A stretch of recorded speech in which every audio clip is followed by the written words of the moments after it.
Kæmpe fejl, og så er der en gigantisk mulighed for Brøndby. Det er Kvistgaard, der får det fejret, og så står det 1-0 til Brøndby.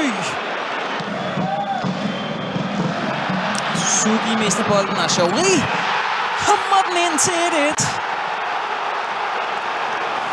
Ja, de har presset på FCK.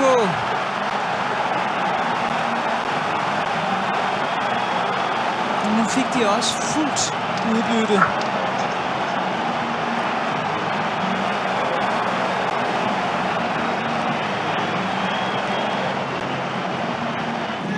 Suzuki ind i feltet. Nu er Nate falder, og der er peget på pletten.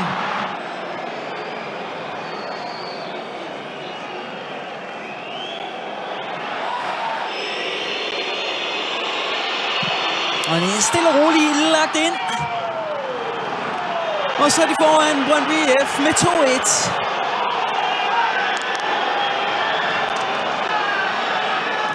Skal der komme noget her? Forhold kan han komme på den. Frispark til Lundhusi. Kanten af feltet. Det er jo svært at se fra den her vinkel. Det ligner, at det er på stregen.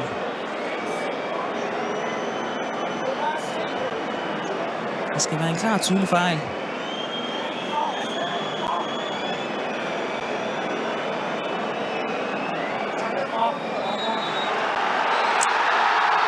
Det er et straffespark. Det er inde i feltet. Lundhusi. Og tilløbet. Og den er sparket lige ind på Pence. Brøndby-keeperen, der redder straffesparket. Circle K skal være der, hvor du er, når du har brug for at lade. Men hvor er du? Du er jo overalt. Så derfor er vi også overalt. Vi har faktisk ladestander over hele Danmark. Hvordan ser du egentlig på den fortælling om komplekset i Herning? Jamen, jeg ville jo stå lidt som komisk ali, hvis jeg sagde, at der ikke var et. Altså, det viser statistikken jo. Så kan jeg jo så prøve at stå her og påstå, at det ikke er noget, jeg føler, men resultaterne giver sit klare sprog. Men de